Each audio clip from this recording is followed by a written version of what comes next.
ശബരിമല സ്വർണ്ണക്കൊള്ളയിൽ മുൻ ദേവസ്വം വകുപ്പ് മന്ത്രി കടകംപള്ളി സുരേന്ദ്രനെ ചോദ്യം ചെയ്തതിൽ കൂടുതൽ വിവരങ്ങൾ ഇപ്പോൾ പുറത്തു വന്നിട്ടുണ്ട്. സ്വർണം പൂശാനുള്ള അനുമതിക്കായി ഉണ്ണികൃഷ്ണൻ പോറ്റി തനിക്കോ തന്റെ ഓഫീസിനോ കത്തൊന്നും നൽകിയിട്ടില്ലെന്ന് കടകംപള്ളി അന്വേഷണ ഏജൻസിക്ക് SITക്ക് മൊഴി കൊടുത്തു. ശബരിമല സന്നിധാനത്ത് വെച്ചല്ലാതെ ഉണ്ണികൃഷ്ണൻ പോറ്റിയെ താൻ ഒരിക്കലും കണ്ടിട്ടില്ലെന്നും കടകംപള്ളി പ്രത്യേക അന്വേഷണ സംഘത്തോട് പറഞ്ഞു. ഈ കേസിൽ തമിഴ്നാട് ദിണ്ടിക്കൽ സ്വദേശിയെ ഡി മണിയെ ചോദ്യം ചെയ്തെങ്കിലും ഇന്നലെ വിട്ടയച്ചു. ഏതാണ്ട് 10 മണിക്കൂറിലധികം ചോദ്യം ചെയ്തിട്ടും ഡി മണിയിൽ നിന്ന് കാര്യമായ സംഭവങ്ങളൊന്നും ലഭിച്ചില്ല എന്നാണ് ലഭിക്കുന്ന വിവരം. എന്നാൽ ഈ പ്രവാസിയായ വ്യവസായി പറഞ്ഞതനുസരിച്ച് ഡി മണി തിരുവനന്തപുരത്ത് വന്നിരുന്നു. ഉണ്ണികൃഷ്ണൻ പോറ്റിയുമായി അദ്ദേഹത്തിന് ബന്ധമുണ്ട്. അന്താരാഷ്ട്ര വിഗ്രഹക്കടത്ത് സംഘവുമായിട്ട് ചില ബന്ധങ്ങളൊക്കെ ഡി മണിക്കുണ്ട് എന്ന് സ്ഥാപിച്ച സാഹചര്യത്തിൽ ഡി മണിയെ വീണ്ടും ചോദ്യം ചെയ്യാനും സാധ്യതയുണ്ടെന്നാണ് നമുക്ക് ലഭിക്കുന്ന വിവരം. നമ്മുടെ ബ്യൂറോയിൽ നിന്ന് മനീഷ് മഹിവാൽ തത്സമയം ചേരുകയാണ് തിരുവനന്തപുരത്ത് നിന്ന്. Manish, good morning. മനീഷ്, വിവരങ്ങൾ. കോടതിയുടെ വലിയ വിമർശനമായിരുന്നു. അന്വേഷണം രാഷ്ട്രീയ ഉന്നതരിലേക്ക് അടക്കം പോകുന്നില്ല. അതിന് പിന്നാലെയായിരുന്നു N. വിജയകുമാറിന്റെ അറസ്റ്റ് അടക്കമുള്ള നടപടികളിലേക്ക് എത്തിയത്. ഇപ്പോഴിതാ കഴിഞ്ഞ ശനിയാഴ്ചയാണ് മുൻ മന്ത്രി കടകംപള്ളി സുരേന്ദ്രൻ 2019 ദേവസ്വം വകുപ്പ് മന്ത്രിയായിരുന്ന കടകംപള്ളി സുരേന്ദ്രനെ 3.5 മണിക്കൂർ സമയം ചോദ്യം ചെയ്തിരുന്നു എന്ന വിവരം പുറത്തു വന്നത് ഇന്നലെയാണ്. അതിൽ കടകംപള്ളി സുരേന്ദ്രൻ പറയുന്നത് തന്റെ ഓഫീസുമായി ഉണ്ണികൃഷ്ണൻ പോറ്റിക്ക് ബന്ധമില്ല.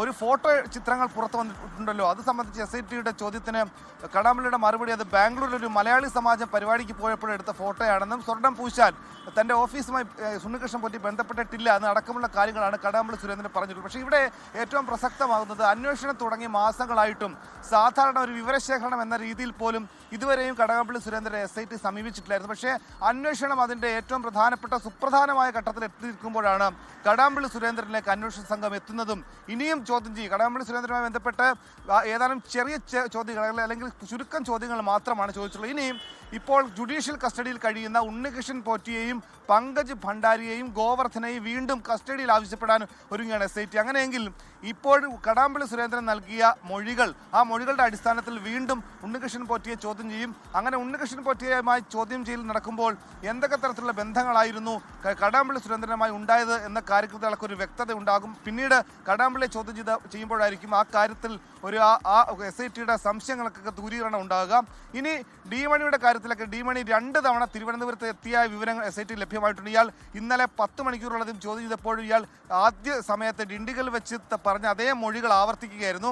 ഇയാളെ സംബന്ധിച്ച് ഇയാൾ നടത്തിയിട്ടുള്ള യാത്രകൾ, ഇയാളുടെ ബാങ്ക് ഇടപാടുകളടക്കം SIT പരിശോധിച്ച് വരികയാണ്. ഡി മണിക്ക് ഈ കേസുമായി അല്ലെങ്കിൽ ശബരിമലയുമായി ഒരു ബന്ധമില്ലെന്ന് നിലവിൽ SITക്ക് സ്ഥിരീകരിക്കാനാകുന്നില്ല. ഇയാളുടെ കൂട്ടാളികളായിട്ടുള്ള ശ്രീകൃഷ്ണനും ഒപ്പം തന്നെ ബാലമുരുകൻ അടക്കമുള്ള ആളുകൾക്കും സംശയപരമായിട്ടുള്ള പല ഇടപാടുകളും കഴിഞ്ഞ 2019-ലും 20-ലും ഒക്കെ നടന്ന SITക്ക് കണ്ടെത്താൻ സാധിച്ചിട്ടുണ്ട്. പക്ഷേ ഇതിനോടകം തന്നെ പ്രധാനപ്പെട്ട തെളിവ് ശേഖരണം നടത്താൻ SITക്ക് സാധിക്കാത്തത് അവിടെ ഡിണ്ടിഗൽ പോലീസുമായി അവരുടെ നിസ്സഹകരണം വലിയ രീതിയിൽ SITയെ ബാധിക്കുന്നുണ്ട് എന്ന് നിലവിൽ SIT സംഘം DGP അല്ലെങ്കിൽ ADGP H. വെങ്കടേഷിനെ ഇന്നലെ തന്നെ അറിയിച്ചിട്ടുണ്ട്. ഇനിയിപ്പോൾ തമിഴ്നാട്ടിലേക്കുള്ള അന്വേഷണത്തിൽ അവിടെ തമിഴ്നാട് പോലീസിന്റെ കുറച്ചുകൂടിയുള്ള സഹായമില്ലെങ്കിൽ അവിടെയുള്ള അന്വേഷണത്തിൽ അത് ഒരു മെല്ലെപ്പോക്ക് ഉണ്ടാകുമെന്ന ഒരു രീതി അല്ലെങ്കിൽ അത്തരം കാര്യങ്ങൾ രേഖാമൂലം തന്നെ ഇന്നലെ ADGP H. വെങ്കടേഷിനെ അറിയിച്ചിട്ടുണ്ട്.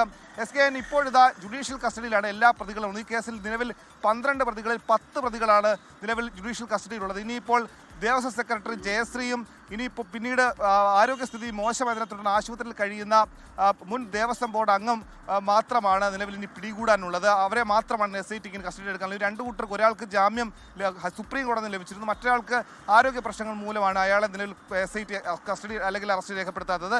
ഇപ്പോഴിതാ ഇന്നോ നാളെയോ വേണ്ടി ഉണ്ണികൃഷ്ണൻ പോറ്റിക്കും ഒപ്പം തന്നെ ഗോവർദ്ധനും ഈ പറയുന്ന പങ്കജ് ഭണ്ഡാരിക്കും വേണ്ടി SIT കസ്റ്റഡി അപേക്ഷ നൽകും. SKN ലോകത്തെവിടെയായാലും ഏത് സമയത്തും 24 വാർത്തകളും ഓഗ്മെന്റഡ് റിയാലിറ്റി പാക്കേജുകളും എക്സ്പ്ലെയിനറുകളും വിശദമായി കാണാൻ ഞങ്ങളുടെ YouTube ചാനൽ നിങ്ങൾക്ക് സബ്സ്ക്രൈബ് ചെയ്യാം.